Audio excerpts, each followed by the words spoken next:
Shalom. Sekali lagi shalom. Oke, mari saya undang kita buka Keluaran pasal 17 ayat yang pertama. Keluaran pasal 17 ayat yang pertama. Keluaran pasal 17 ayat yang pertama. Alkitab berkata begini, Keluaran 17 ayat 1. Kemudian berangkatlah segenap jemaat Israel dari padang gurun Sin. Berjalan, sama-sama katakan apa? Dari tempat persinggahan ke tempat persinggahan. Sampai situ saja.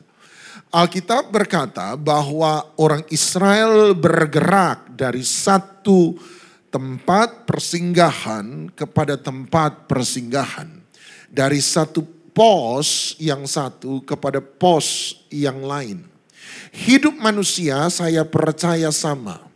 Kehidupan manusia diukur seharusnya bukan oleh waktu, tetapi kehidupan manusia diukur berdasarkan pertumbuhan. Ketika seseorang bisa menjalani waktu yang panjang, tetapi waktu yang panjang di mana kita hidup belum tentu menjamin bahwa kita bertumbuh dalam waktu-waktu tersebut. Makanya orang bisa menjadi tua tanpa menjadi dewasa. Tetapi di sisi yang lain ada orang yang masih muda tetapi dia bisa menjadi dewasa. Paulus mengatakan kepada Timotius dan mengingatkan Timotius berkata, Timotius, jangan seorang pun menganggap engkau rendah karena engkau muda, tetapi jadilah teladan, jadilah dewasa dalam segala hal. Anda lihat Timotius muda secara usia, tetapi dia bertumbuh dewasa di dalam kehidupan rohaninya. Orang harusnya diukur bukan dari banyaknya waktu yang dia lewati.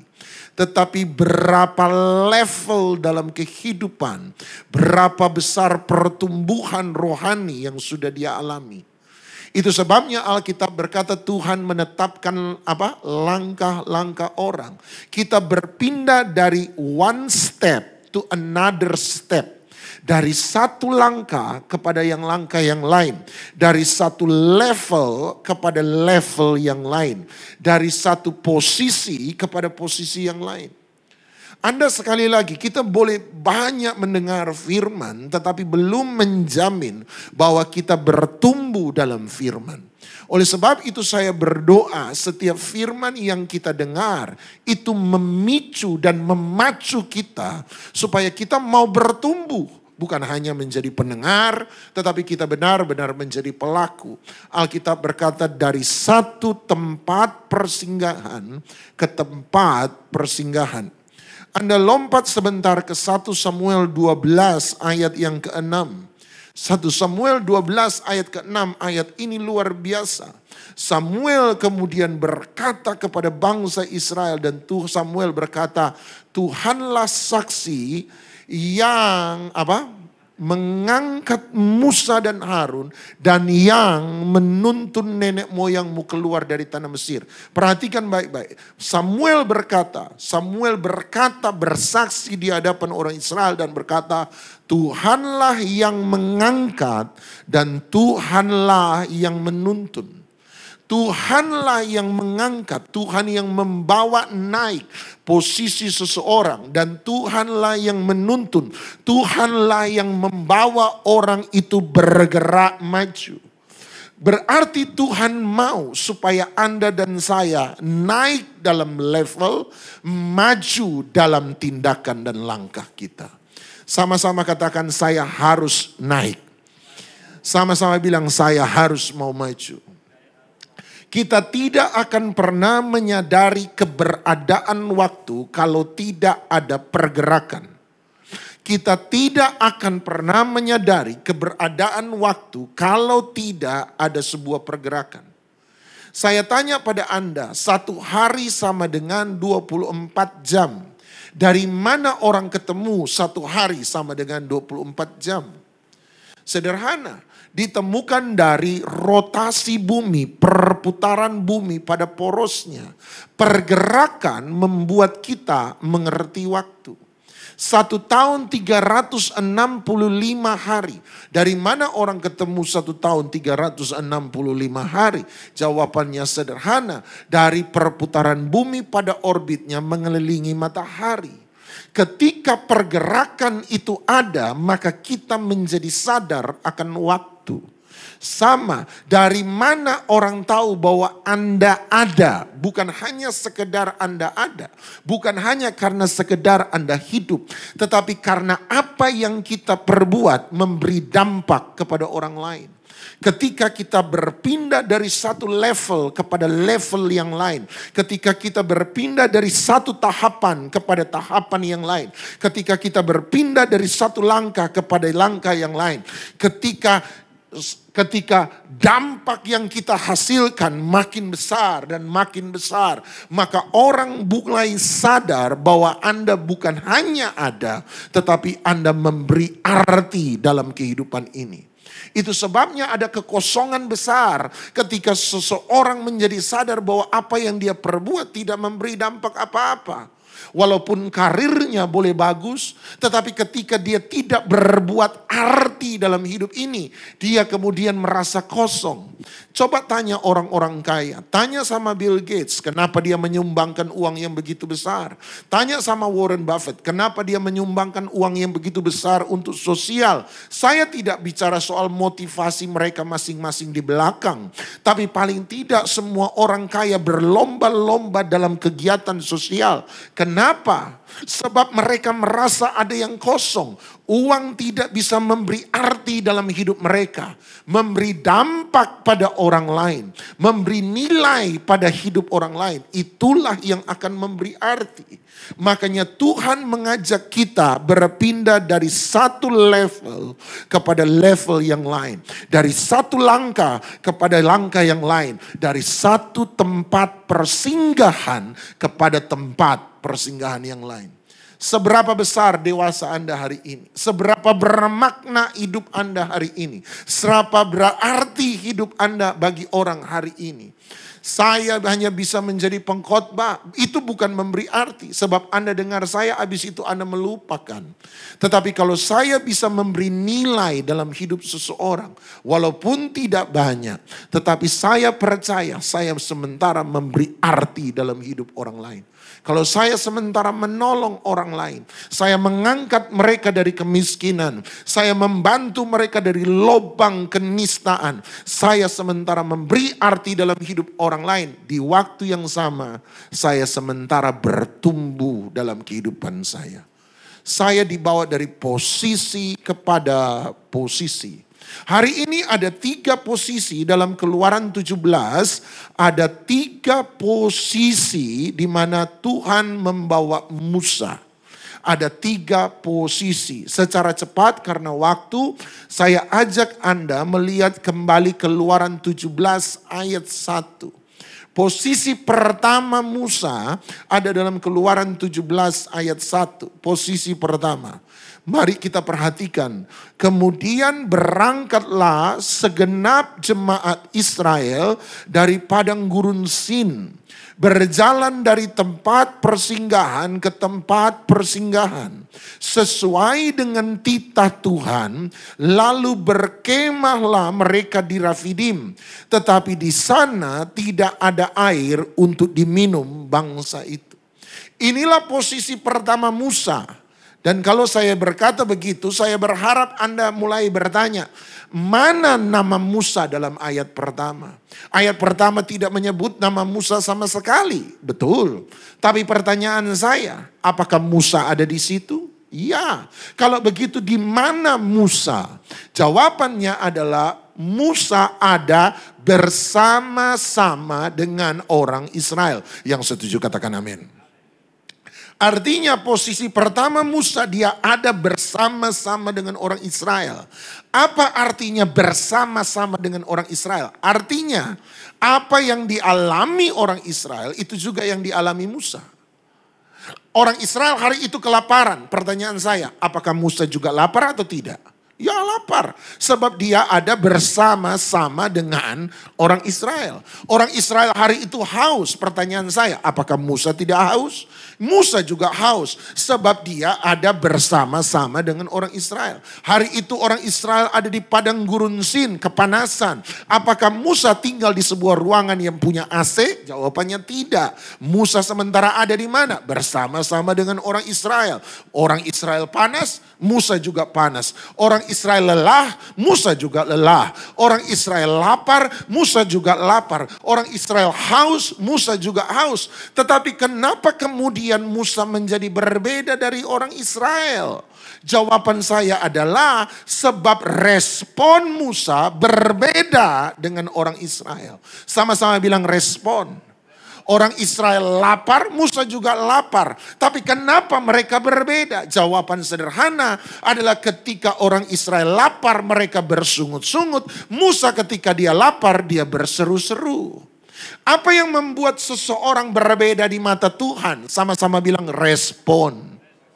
Kenapa saya bisa khotbah pada 300 orang di tempat ini? 300 orang ada di tempat ini, dengar khotbah yang sama, dari pendeta yang sama, ada di tempat yang sama, jam yang sama, ada di gereja yang sama. Tetapi kenapa pertumbuhan rohani tiap orang menjadi berbeda? Sebab respon tiap orang terhadap firman Tuhan berbeda. Ketika responmu berbeda, maka engkau akan mengalami sesuatu yang berbeda dari orang lain. Musa posisi pertama ada bersama-sama dengan Israel. Yang berbeda adalah responnya. Apa yang dia lihat sama, apa yang dia alami sama, perasaannya sama, pikirannya sama. Tetapi responnya menjadi berbeda. Itu sebabnya Tuhan mengangkat Musa lebih dari orang Israel. Kalau Anda mau melihat jamahan Tuhan dalam hidup Anda. Kalau Anda mau melihat proses Tuhan membentuk Anda menjadi lebih baik. Nomor satu, belajar untuk memberi respon yang berbeda dengan orang kebanyakan. Dua orang yang bilang amin, terima kasih. Di sini ada fans sebelah kanan. Yang lain ampunilah mereka ya Tuhan. Halo, shalom. Saya lihat muka-muka tegang. Tolong Bapak Ibu, muka jangan tegang. Itu melemahkan iman pendeta Bapak Ibu. Tolong. Senyum dikit. Haleluya, haleluya. Nah, oke. Posisi kedua Musa, lompat ayat 5. Posisi kedua Musa, lihat ayat 5. Posisi kedua Musa, Alkitab berkata, berfirmanlah Tuhan kepada Musa. Sama-sama, 1, 2, 3. Berjalanlah di depan bangsa itu. Jadi posisi pertama dia bersama-sama dengan orang Israel. Tetapi posisi kedua tiba-tiba Tuhan berkata berjalanlah di depan. Berarti Tuhan mempromosi Musa. Itulah 1 Samuel 12 ayat 6. Tuhanlah yang mengangkat orang. Tuhanlah yang menarik orang maju. Kalau hari ini Anda ketemu seseorang, selama 1 tahun Anda tidak ketemu, kemudian Anda ketemu dia 1 tahun, kemudian Anda lihat hidupnya berubah, kelakuannya berubah, percayalah satu hal, Tuhan sementara bekerja dalam hidup orang itu. Sebab dia berkata, Tuhan menyuruh Musa berjalanlah di depan. Berjalan di depan berarti kalau tadi bersama-sama dengan orang Israel, Musa melihat apa yang orang Israel lihat. Musa merasakan apa yang orang Israel rasakan. Musa mengalami apa yang orang Israel alami. Tetapi ketika Musa berada di depan, maka Musa melihat lebih jauh dari apa yang orang Israel lihat. Orang Israel belum melihat, Musa sudah melihat. Musa mengalami sesuatu apa yang orang Israel belum alami. Saya tanya, kalau hari itu ada musuh menyerang orang Israel, siapa yang kena duluan? Musa yang berjalan di depan atau orang Israel yang ada di belakang? Musa yang ada di depan. Menjadi seorang pemimpin seringkali tidak bisa dimengerti oleh orang yang mengikuti dia. Sebab dia melihat sesuatu yang orang lain belum lihat. Dia mengalami sesuatu apa yang orang lain belum alami. Makanya seorang pemimpin mudah untuk disalah mengerti. Saya tanya orang tua, berapa banyak kali anak-anak kita salah mengerti kita. Kebaikan kita sebagai orang tua seringkali dianggap sebagai pembatasan kebebasan anak.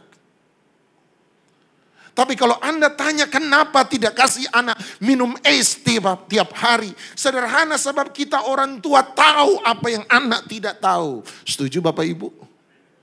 Kita orang tua sudah pernah mengalami apa yang anak belum alami. Makanya kalau orang tua kelakuan anak-anak terus bagaimana model keluarga seperti itu. Makanya orang tua seringkali disalah mengerti. Kenapa enggak boleh pulang malam. Kan jalan sama teman. Kan enggak buat ini buat itu. Tapi kita orang tua tahu ada bahaya di waktu malam. Dan kita berkata tidak nak, tidak nak. Papa mama tahu. Dan dia jawab, itu kan papa mama, itu bukan saya. Orang tua disalah mengerti sebab orang tua tahu apa yang anak belum tahu. Orang tua mengerti apa yang anak belum mengerti. Orang tua melihat apa yang anak belum lihat. Sama, perjalanan seorang pemimpin bukanlah perjalanan mudah. Sebab dia harus memberi arah. Sebab ketika dia salah memberi arah, maka semua yang ada di belakang akan salah berjalan pada tujuan. Nggak gampang. Ada saatnya Anda disalah mengerti. Tetapi percayalah, visi yang Tuhan beri harus menjadi lebih besar daripada apa yang orang lain lihat. Sama-sama bilang visi. Kalau Musa berjalan bersama-sama Israel, dia harus berbeda dalam respon. Tetapi ketika Musa berjalan di depan orang Israel, dia harus berbeda dalam visi. Sebab dia punya tanggung jawab yang berbeda. Dia berjalan dalam jalan yang berbeda. Dia mengalami keadaan yang berbeda. Tapi posisi terakhir Musa, lihat ayat 10, saya taruh di sini. Ayat 10. Lalu Yosua melakukan seperti yang dikatakan Musa kepadanya dan berperang melawan orang Amalek. Tetapi Musa, Harun dan Hur sama-sama katakan apa? Telah naik ke puncak bukit. Posisi pertama, Musa bersama-sama dengan Israel. Posisi kedua, Musa di depan Israel. Tetapi posisi ketiga, Alkitab berkata dia naik ke puncak bukit. Dia ada di atas orang Israel. Posisi pertama, apa yang dilihat Musa, itu yang dilihat Israel. Apa yang dilihat Israel, itu yang dilihat Musa. Posisi kedua, Musa melihat lebih jauh dari apa yang dilihat oleh orang Israel. Musa melihat lebih baik dari apa yang dilihat oleh orang Israel. Tapi posisi ketiga, ketika dia naik, dia ada di atas Israel. Musa melihat sesuatu yang lebih rohani daripada orang Israel. Sama-sama bilang rohani.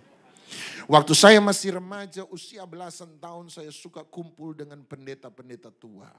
Sebab saya suka dengar cerita mereka.